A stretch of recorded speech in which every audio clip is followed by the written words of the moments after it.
Assalamualaikum dan selamat pagi guys. Untuk hari ini ada DO untuk muat nugget ya. Muat nugget di sebuah pabrik nugget di daerah kawasan industri Delta Mas, Cikarang. Ini saya sekarang masih berada di dalam kota Jakarta ya. Sedang mengarah ke pabrik nugget di daerah Cikarang ya, Cikarang Pusat. Nanti kita akan masuk tolnya di Cawang, keluar Cikarang Pusat ya, kawasan industri Delta Mas. Iya, akhirnya sampai juga kita di pabrik guys. Sebelum kita muat, kita nimbang dulu guys. Ditimbang dulu mobil kita. Oke, sip. Kita daftar dulu guys. Iya, sudah muat nih. Siap-siap berangkat untuk mengirim ke 6 toko frozen di daerah Tangerang. Oke, kita berangkat ya guys.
Selesai juga akhirnya mengirim 6 titik toko frozen tradisional ya guys.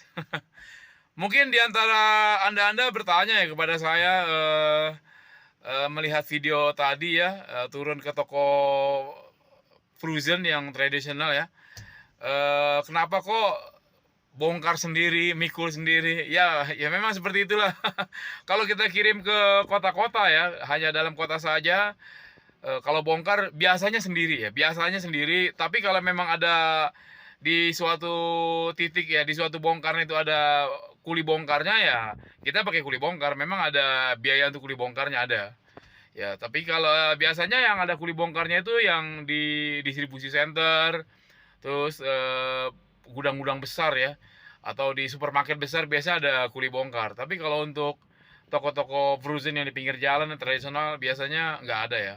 Kalau pasar tradisional, di pasar-pasar tradisional ada biasanya.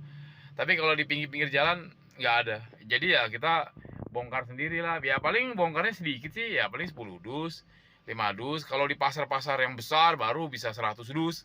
Ya atau di supermarket besar. Kadang di supermarket saja ya paling 20 dus ya, nggak banyak-banyak. Malah lebih banyak yang toko ini, toko-toko pasar-pasar yang besar ya, pasar tradisional yang besar itu bisa turun 100 dus ya. Pakai kuli biasanya di sana. Nah itulah guys, khusus untuk muat nugget yang di wilayah yang pabriknya di kawasan industri Delta Mas Cikarang Pusat itu kadang pengemudi ini ya sering ya, bukan kadang, memang selalu kita nyusun di dalam barang ya. Jadi di dalam box ya kita nyusun. Jadi pihak gudang kasih troli, terus dibantu beberapa orang gudang masukin ke dalam box. Pengemudi kita nih, pengemudinya nyusun ya, nyusun karena banyak titik yang dikirim, jadi kita harus tahu mana yang turun duluan, mana yang turun belakangan. Ya, terus jenis-jenis barangnya, karena kita kirim banyak titik, jadi pengemudi ya harus ikut muat juga, ikut nyusun ya, biar nanti nggak pusing deh. Kalau misalkan kirim hanya satu titik ya, satu titik biasanya banyak pengemudi nggak muat. Biasanya yang kirim satu titik itu kendaraan yang agak besar ya. Kalau diesel double long ya. Kalau diesel double. Kalau yang saya kendarai ini kan kalau diesel engkel ya, engkel standar. Kalau diesel double, apalagi yang long itu biasanya kirim hanya satu titik. Dan biasanya pengemudi nggak ikut muat, ya, tidak ikut muat, paling 2 titik atau satu titik, tapi pengemudi biasanya tidak ikut muat ya. Kalau kita kan nganpas, istilahnya nganpas. Jadi gitu guys. Eh, untuk kiriman hari ini selesai sudah, dan saya akan pulang ke rumah. Rumah saya di belakang ada nih, di belakang areal parkir nih, ada pemukiman, kawasan pemukiman padat penduduk Kedoya, Jakarta Barat. Oke ya guys, tunggu